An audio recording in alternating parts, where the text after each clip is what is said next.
It's common knowledge that the Mafia was mainly composed of Italian men. After all, the Mafia did originate in Italy and then made their way over to the United States. But what most people don't realize is that there were women involved in the Mafia as well. Not only were they involved, but some of them were just as powerful as the men. So today we take a look at the women of the Mafia and see how they rose to power. Let's start with Lucia, whose last name has been hidden for her safety. Lucia lived in the Bronx during the 1960s and 70s, a time and place where the Mafia had a very strong presence. One night, while Lucia was working as a waitress at a local restaurant, she met a man named Carmine Galante. Now, Carmine was a high-ranking member of the Columbia crime family, and he was so enamored by Lucia that he began taking her on expensive dates, driving her around in luxury cars, and whisking her away to exclusive restaurants. However, soon after they started dating, Carmine was gunned down in an Italian restaurant, which left Lucia devastated. But when she went to his funeral, she was shocked to see that he had been laid to rest next to another woman. The woman introduced herself to Lucia as Carmine's widow and told her that she would be taking over Carmine's position in the crime family.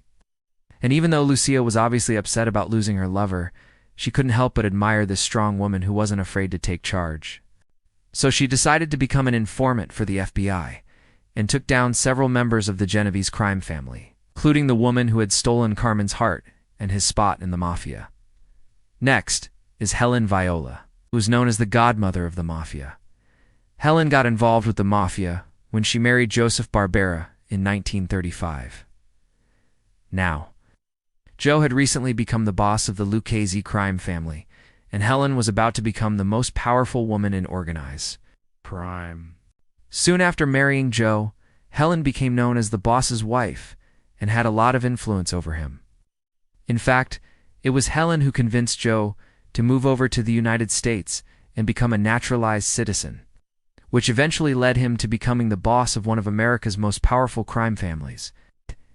But as the years went on, Joe's health began to deteriorate, and Helen began making moves to secure her own power within the family. She took control of Joe's illegal gambling and loan sharking operations, and even had a hand in several murders. When Joe passed away in 1981, Helen assumed the role of boss, making her the first woman to ever lead a Mafia family. Although she officially retired from the Mafia in 1986 after being arrested for tax evasion. She remained the unofficial boss until her passing in 2008.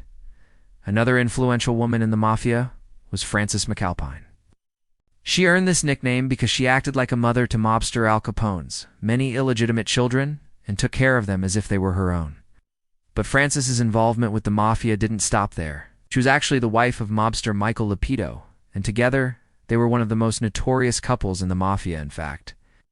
Michael and Frances were so brazen that they hosted lavish parties at their mansion where they would invite some of the biggest mobsters in the country and plot their next big moves. The mansion even featured a secret room where mobsters could hide from the police, and it was rumored that Al Capone himself designed the room. But even though they seemed untouchable, the FBI eventually caught up to them, and Michael was sentenced to 50 years in prison. This didn't stop Frances from living her lavish lifestyle, though. She simply married one of Michael's associates named Frank Castellano and continued to throw crazy parties. In fact, the party lifestyle continued until she was a cool 75 years old. But no woman in the Mafia had more power than Santina De Matteo. Her father, Bernardo, was the boss of the Bonanno crime family, and he gave Santina a taste of power at a young age by making her his underboss. That's right. Santina was the first woman to ever hold a high-ranking position in the Mafia. But this caused a lot of tension within the organization, as many of the capo regime, or heads of the families, didn't agree with having a woman in such a powerful position. They argued that women belonged in the home and not in the Mafia. But Santina proved them wrong by showing that she was just as ruthless as any man.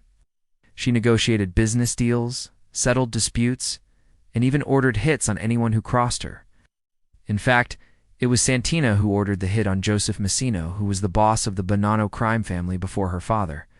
She had Messino killed because he had become an informant for the government and was cooperating in order to reduce his prison sentence. But despite her ruthlessness, Santina was also known for being generous, especially when it came to helping out the families of other mobsters. She paid for the education of many mobster children and helped to secure jobs for those who needed work. Because of this, she was respected by many, even though she was feared by most. Santina remained in her position until her father retired in 1989, at which point she became the official boss of the Bonanno crime family, making her the first and only woman to ever lead a mafia crime family. Another powerful mafia woman was Stephanie St. Clair, who used her beauty and charm to get close to some of the most powerful men in organized crime. In the 1960s, Stephanie worked as a topless dancer at the Copacabana nightclub in New York City, where she caught the attention of mobster Frank Thierry. The two began dating, and soon Stephanie became one of the most powerful women in the mafia.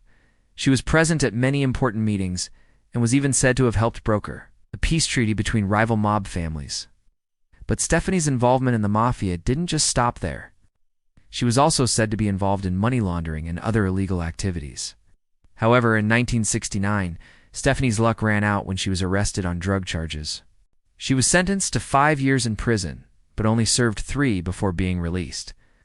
The next woman on our list is Maria Barata, who is the mistress of mobster Lucky Luciano. Maria was a major player in the mafia and was known for her intelligence and ability to keep secrets.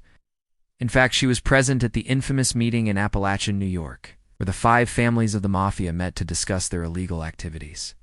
But despite her involvement, Maria was never arrested and was able to live a relatively normal life after Luciano was imprisoned. However, she continued to be involved in the mafia and was said to be a close confidant of many powerful mobsters. Lastly, we have Josephine Barbera, who was the wife of mafia boss Joe Barbera. As we mentioned earlier, Joe was a member of the Lucchese crime family, and Josephine had a major influence on his decisions. In fact, it was Josephine who convinced Joe to move to the United States and become a naturalized citizen. This move allowed him to become the boss of one of America's most powerful crime families. But despite her influence, Josephine was never arrested and was able to live a relatively low-profile life. Now, I know what you're thinking. Where are the men in all this? Don't worry, we haven't forgotten about them. In fact, we've already mentioned quite a few of the most powerful men in the mafia, such as Al Capone, Lucky Luciano, and Joe Barbera. We just wanted to shed some light on the women who were just as powerful, if not more powerful than the men. So I ask you, who was the most powerful mafia woman in your opinion? Let us know in the comments below. Also, if you enjoyed this video, please like and subscribe for more content. Till next time, stay safe and make sure you don't get whacked.